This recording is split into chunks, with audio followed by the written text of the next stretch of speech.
In the video I just put on there about just using up the remains of the CDC feathers for dubbing and obviously never throwing them away. I like to use this dubbing quite a few different ways for bodies obviously, and for mixing in with the wing. Now one of my favourite is to mix it into some like a Comparadun or a light coloured dun. And this is a fly that basically it does well at the beginning of the season. Actually at the moment it's a really good pattern, and size 14 is about the size. 14s and 16s are a good size. Now I'm using a yellow thread.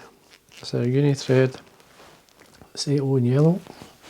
Just wax the thread. Now I'm going to come down about halfway, and then I'm going to come back up to about halfway back up, so that gives me the position for my wing. Now I'm using a very light deer hair. This is from the belly of a roe, and you've got a lovely pale dun at the base and a nice light tip, and it's really good for the duns and all. It's like it's a good in grey bodies as well as coloured bodies. In this case I'm going to do a quilled body, so take a few fibres off, trim it really close to the skin. Before we do anything, we open out the fibres, just twist your fingers and remove all this fluff, if you can see it. We've got to remove that. Basically, if you don't do that, it doesn't stack too well. I'm going to put into my stacker.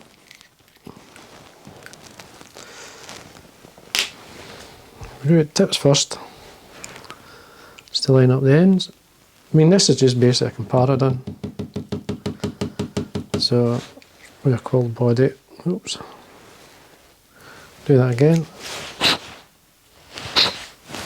Usually there's sometimes there's hair stuck in your stacker, it causes that. Yeah, make sure they're lined up, yep. Then we tie this forward.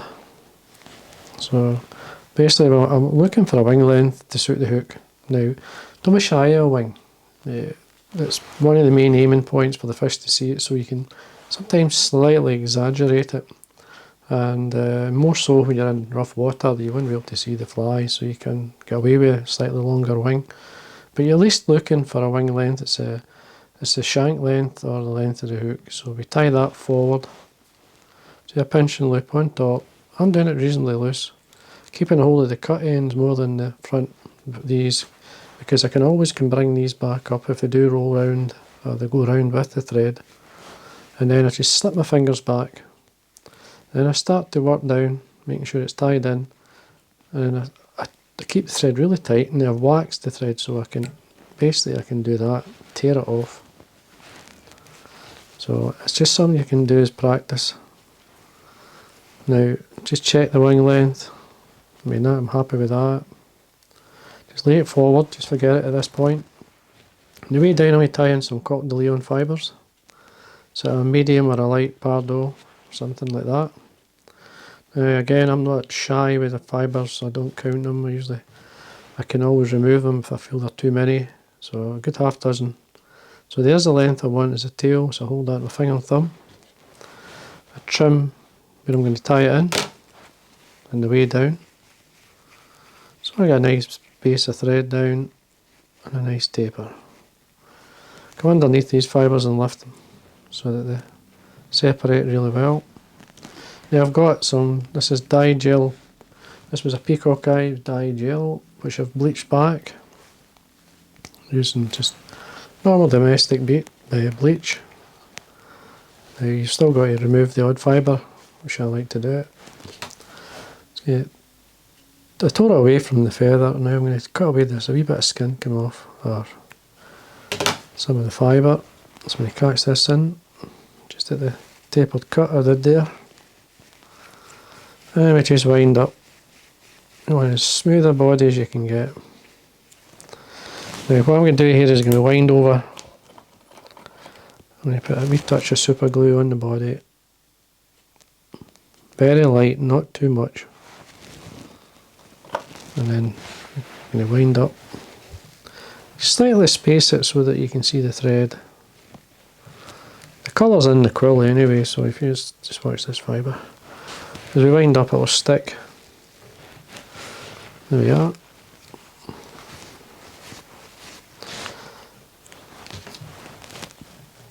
Trim that away. Now, this is the dubbing from the CDC from earlier. On the video I just uploaded onto, which if you look you'll see it. I'll put a link below. And so I'm just going to lightly dub this on. Now, basically don't be shy with the dubbing.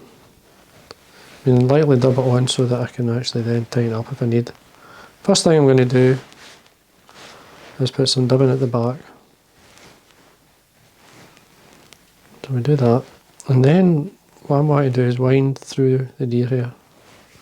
Now the CDC is going to float the fly. This is going to blend into the deer hair. So basically just make a space. Come through with the dubbing. Tighten up. Don't be shy. We're going to brush this out then again. Just keeping the deer hair on top. And then end up in front, and don't be shy again. Don't put plenty in. Plenty of dubbing there. So we're going to brush this, we're going to blend this into the wing. Again, what it's going to do is going to actually float the fly as much as the deer hair. So it's just at the front here, I'm just tidying things up. And a quick finish. So I'm just going to lightly varnish onto the thread. Get my wet finisher. And then wet finish. Now for this fly will do for any spring type olive coming off. It's a Comparadun. You can't go wrong with a Comparadun. And then if you want you can get a bit of Velcro, but I'm just going to be a quick look at the fly. As you can see I've cut the odd fibre, brought it down when I put the dubbing through. That's going to happen. What you can actually do is get the Velcro and then just lightly brush, just lightly brush this up into the wing. So then it becomes part of the wing, floats the fly. Now this will sit nice. Now obviously if you're fishing really rough water and maybe get a stiffer deer hair, something a wee bit slightly stiffer, this is a really soft, fine deer hair. As I say, it comes from the belly of the roe deer. It's nice and soft.